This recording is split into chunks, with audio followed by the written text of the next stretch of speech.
Halo, Bismillahirrahmanirrahim. Assalamualaikum warahmatullahi wabarakatuh. Selamat malam teman-teman semuanya. Semoga dalam keadaan sehat, bahagia ya. Amin amin ya rabbal alamin. Alhamdulillah, hari ini kita berjumpa lagi pada mata kuliah praktik kerja lapangan atau magang di sesi kedua.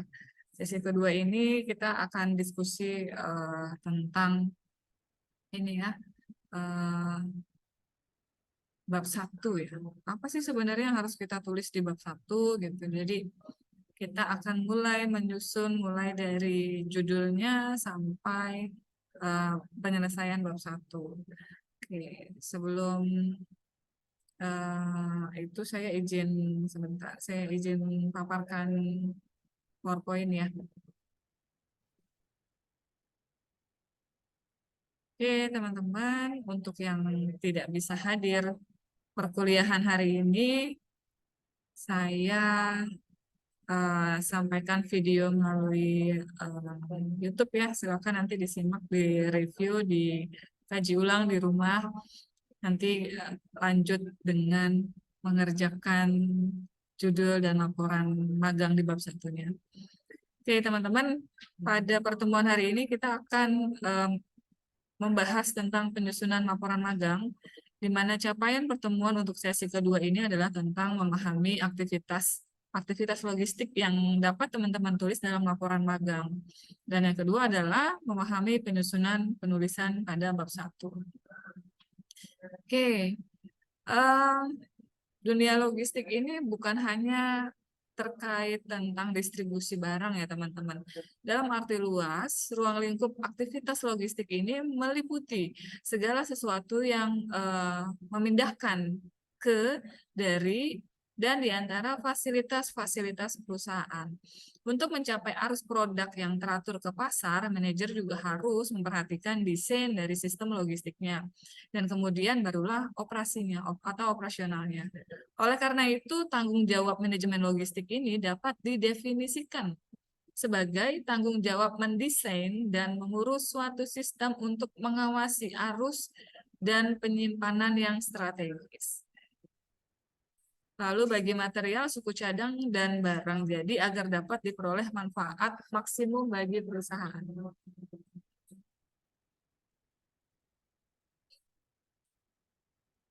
Lagi break dulu sebentar ya, Bu. Oke, jadi tujuan logistik ini adalah menyampaikan barang jadi dan bermacam-macam material dalam jumlah yang tepat pada waktu yang dibutuhkan dan dengan total biaya yang minimal. Melalui proses logistiklah material tadi mengalir ke kompleks manufacturing yang sangat luas dari negara industri, dan produk-produk didistribusikan melalui saluran-saluran distribusi untuk konsumsi. Oke, apa sih aktivitas-aktivitas logistik yang teman-teman bisa tulis di dalam laporan magang? Yang pertama adalah pelayanan pelanggan atau tentang customer service. Ini merupakan kegiatan yang berorientasi pada pelanggan. Nah, pelanggan berhubungan erat dengan penerapan manajemen logistik, yaitu dalam perencanaannya membawa barang fisik ke suatu tempat pelanggan sebagai tujuan. Yang kedua adalah peramalan permintaan atau demand forecasting. Ini merupakan penentuan sejumlah produk dan layanan yang dibutuhkan pelanggan dalam poin-poin yang akan datang. Kegiatan ini merupakan kegiatan perencanaan. Oke, yang ketiga, teman-teman di prodi logistik juga bisa menuliskan tentang komunikasi dalam logistik.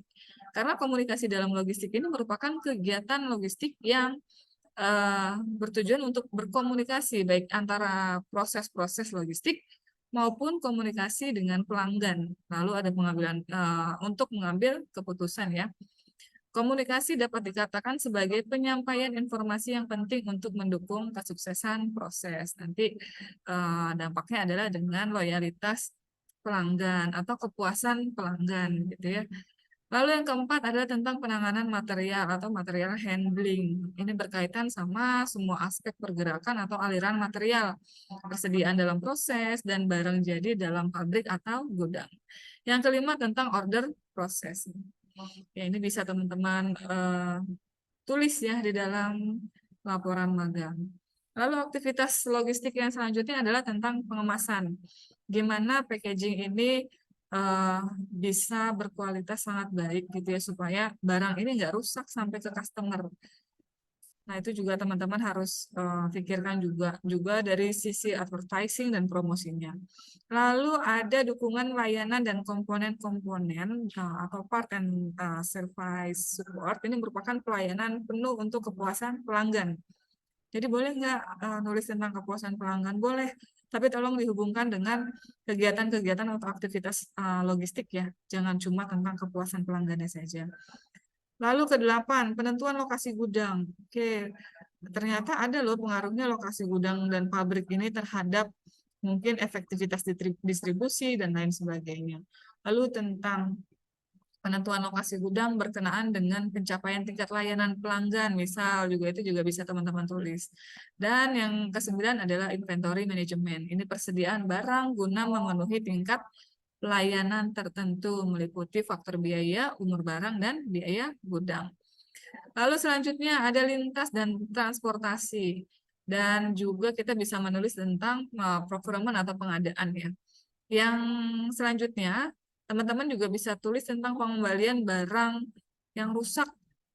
Gimana tuh prosesnya ngembaliin barang? Kalau kita belanja di Shopee, terus ada barang yang rusak, misal kalian mau menulis tentang itu ya, boleh nggak gitu? Boleh. Kalian nanti bisa membuat laporan magang tentang pengembalian barang tersebut. Lalu pergudangan dan penyimpanan atau warehousing dan storage. Ya, ini juga bisa teman-teman tulis. Dan yang ke-15 adalah tentang logistik reverse. Ini merupakan kegiatan logistik dalam pemindahan material yang tidak terpakai dalam suatu proses produksi. Nih, pemindahan material ini ada nggak pengaruhnya? Atau dia akan nyumpuk-nyumpukin gudang aja. Nah, itu barang yang nggak dipakai itu harus dikemanakan gitu. Terus juga proses produksinya, distribusi, pengemasan itu masuk ke dalam sampai ke pengangkutan lokasi pembuangan atau pendaur ulangan barang-barang tadi, sisa produksi kita tuh mau dikemanain. Itu teman-teman bisa tulis baik untuk magang maupun skripsi nanti. Oke, selanjutnya ini adalah format laporan magang. Nanti ada halaman sampul sampai daftar tabel. Lalu bab 1 isinya latar belakang, tujuan magang, waktu dan prosedur magang. Lalu ada bab 2 tentang gambaran umum perusahaan. Nanti bab 3 pelaksanaan magang, dan 4 adalah kesimpulan dan saran. Nah, jadi kita hari ini hanya penulisan pendahuluan atau bab 1 ya.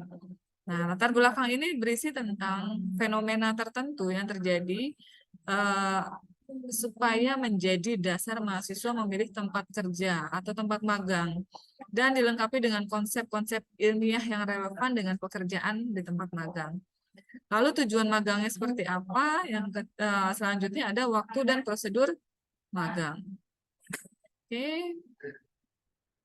Oke, teman-teman, ini yang bisa saya sampaikan untuk di-review. Nanti teman-teman silakan lanjutkan dengan menuliskan judul ya. Judul apa sih yang kira-kira mau teman-teman tulis atau bahas di dalam laporan magangnya. Baik, demikian terima kasih atas kesempatannya. Silakan dilanjutkan dengan apa yang tadi sudah saya tuliskan ya. Sekali lagi terima kasih. Wassalamualaikum warahmatullahi wabarakatuh.